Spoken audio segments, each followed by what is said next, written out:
어제 말씀에 이어서 오늘도 욥이 변론을 하고 있습니다.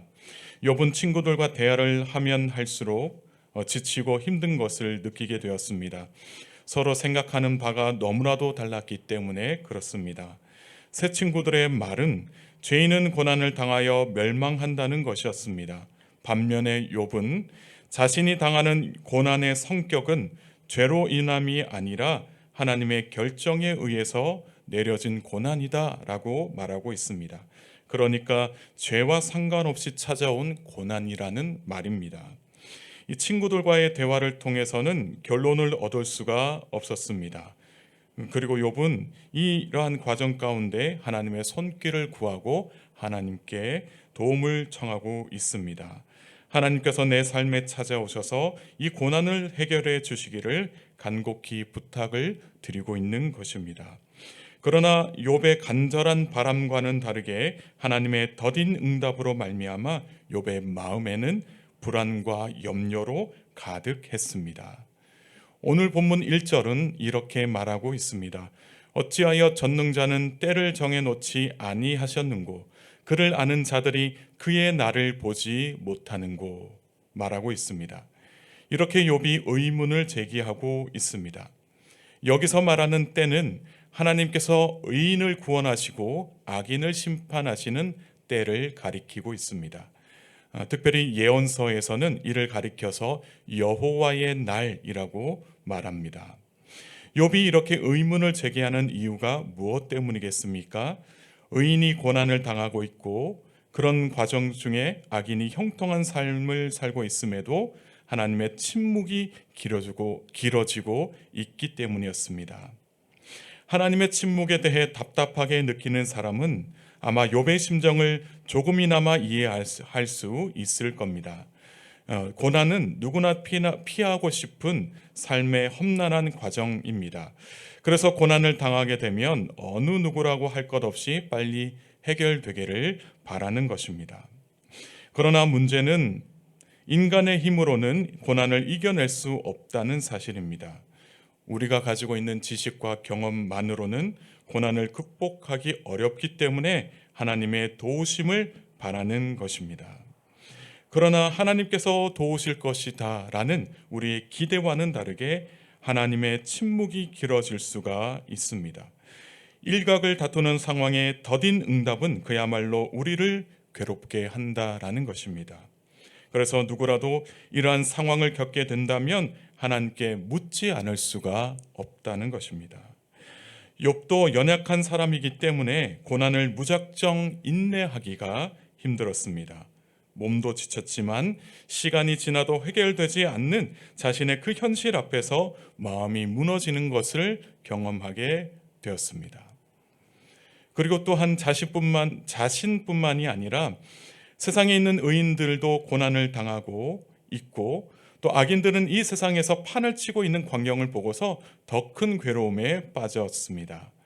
이 욥이 본 세상은 어떻습니까? 2절에서 4절까지의 말씀을 보면 땅의 경계를 구분하기 위해서 세워진 표석을 악인이 자기 마음대로 옮겨서 땅을 빼앗고 양떼를 빼앗는 일이 일어나는 것을 보았다라고 말합니다.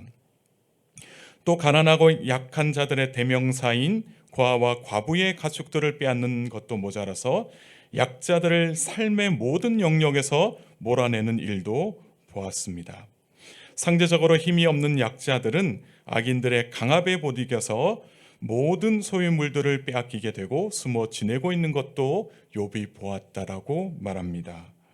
또한 5절에서 8절까지의 말씀을 보면 악인들의 득세로 말미암아 빈곤하게 살고 있는 약자들의 삶을 보았습니다.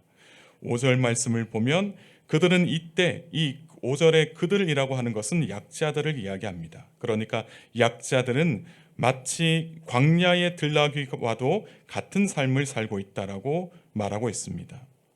이 들나귀처럼 광야와 같은 곳에 나가서 열심히 수고하며 먹을 것을 구하고 있다라는 것입니다. 이 거친 광야에서 들나귀의 삶은 어떻습니까? 이 광야에서 풀을 찾기란 어렵지 않겠습니까? 아주 작은 소득이라도 얻기 위해서 부단히 노력하는 그 모습을 이야기하고 있는 것입니다. 또한 이 광야는 안전합니까? 광야에는 맹수가 살고 있습니다. 맹수가 살고 있는 곳에서 풀을 뜯고 있는 이 들나귀처럼 약자들은 악인들에게 언제 어디서 어떻게 잡아먹힐 수 있는데 그러한 환경 속에서 열심히 일하면서 살고 있다는 것을 말하고 있습니다. 이러한 악조건 속에서도 약자들이 먹을 것을 부지런히 구하는 이유가 무엇이라고 말합니까? 5절 하반절의 말씀을 보면 자녀들을 위해서, 사랑하는 가족들을 위해서 이렇게 목숨이 위태로운 상황 속에서 살아가고 있다라고 말하고 있습니다. 그들은 힘겹게 남의 곡식을 베면서 살아가고 있고 심지어 악인이 취하고 남은 포도를 따면서 사는 것을 욥이 보았다라고 말합니다. 의복이 없어 벗은 몸으로 밤을 지내는데 주어도 덮을 것이 없어서 생명까지 위협을 감수하면서 살고 있다라고 이야기하고 있습니다. 또한 산속에서 소나기를 만나도 피할 곳이 없어서 몸이 젖게 되고 바위를 안고 살고 있다라고 이야기를 합니다. 이 말은 약자들이 폭우와 온갖 시련을 피하기 위해 위험을 무릅쓰고 험한 바위까지도 올라가야 하는 그런 비참한 삶을 살고 있는 것을 이야기하고 있는 것입니다. 어떻게 욥이 이런 이야기들을 할 수 있었겠습니까? 지금 이 순간 욥도 약자들과 같은 처지가 되었기 때문입니다. 물론 욥은 그 전에도 약자들을 너무나도 잘 도와주고 또 잘 섬겨 왔습니다. 하지만 욥이 풍요로울 때 도와주는 것과 차원이 다른 것을 지금 욥이 경험하고 말하고 있는 것입니다. 그것은 바로 약자들의 처지와 심정을 잘 이해할 수 있게 되었다라는 것입니다. 지금 욥은 고난에 빠져 있습니다. 이 고난에 빠진 욥도 약자들처럼 치열한 삶을 살아갈 수밖에 없었습니다. 그가 과거에 도와주었던 자들의 삶을 돌아보았을 때 그들이 얼마나 힘들고 어렵게 살았는지 이때의 고난에 빠진 욥이 공감하게 된 것입니다. 그래서 욥도 그들의 삶에 대해서 말할 수가 있고 그들의 마음을 대변할 수가 있는 것입니다. 악인들은 약자들보다 상대적으로 많은 것을 가지고 있음에도 탐욕에 사로잡혀서 약자들의 것을 빼앗는다라고 말하고 있습니다. 9절 말씀에 보면 어머니 품에 있는 자식을 빼앗고 가난한 자의 옷을 볼모로 삼는다라고 말하고 있습니다. 악인들의 이러한 악한 일로 말미암아 약자들은 옷이 없어서 벌거벗고 다니면서 수치를 당하면서 일하고 있고 굶주릴 뿐만이 아니라 그들이 신음하면서 죽어가고 있다라고 욥이 고발하고 있습니다.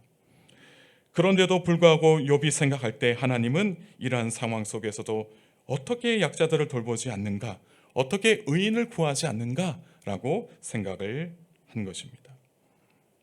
이렇게 욥이 단정지어서 말한 이유는 욥이 본 세상이 이와 같이 비참한데 하나님의 침묵이 길어지고 있기 때문입니다. 하나님의 정의와 공의가 어디로 갔는가 계속해서 욥이 질문하고 있는 것입니다. 그러나 한 가지 우리가 알아야 할 것이 있습니다. 하나님이 세상의 악함을 내버려 두신다고 생각하지만 정작 하나님께서는 우리에게 공의를 바로 세우지 못한 것을 책망하고 계시다라는 사실입니다. 그래서 아모스 5장 24절의 말씀을 보면 오직 정의를 물같이 공의를 마르지 않는 강같이 흐르게 할지어다 말씀하고 있습니다. 하나님께서 이 땅을 정의와 공의로 다스리신 것처럼 우리 인간들도 하나님의 방식대로 정의와 공의를 따르며 살아야 할 것을 하나님께서 말씀하고 계신다라는 것입니다. 그래서 우리는 이 세상에 하나님의 공의가 사라진 것 같다고 탄식만 하고 있을 것이 아니라 우리는 하나님의 파수꾼으로서 정의와 공의를 이 땅에 세워 나가야 하는 것입니다. 또한 13절에서 17절까지의 말씀을 보면 악인의 특징과 행위에 대해서 나열하고 있습니다. 특별히 십계명을 지키지 않는 이 악인들에 대해서 고발하고 있습니다. 십계명이란 입니다. 악인들은 하나님의 명령을 따르지 않는다라고 말하고 있습니다. 그래서 그들을 가리켜서 13절의 말씀을 보면 광명을 배반하는 사람들이라고 부르고 있습니다. 이때 광명이라고 하는 것은 선하시고 의로우신 하나님을 상징하고 있습니다. 그래서 광명을 배반하는 사람들의 그 의미는 하나님을 떠나서 부도덕하고 불의를 저지르는 자들을 가리키는 말입니다. 이들은 하나님의 정의와 공의와는 담을 쌓고 살아가고 범죄를 저지르면서 살고 있다라는 것입니다. 그래서 이들이 하나님의 계명을 지키지 않는다라고 말하는 것인데, 특별히 14절에서는 악인은 살인하지 말라고 말씀하시는 하나님의 명령을 어기고 사람을 죽이는 불의를 저지르고 있다라고 말합니다. 또한 15절에서는 악인들은 간음하지 말라고 하시는 하나님의 명령을 어기고 그들이 간음하고 있다라고 말합니다. 또한 16절의 말씀에서는 악인은 도둑질하지 말라라고 말씀하시는 그 하나님의 말씀을 따르지 않고 도둑질하며 불의를 저지르고 있다라고 말하고 있습니다. 악인이 왜 이렇게 불의를 저지르면서 살아가고 있을까요?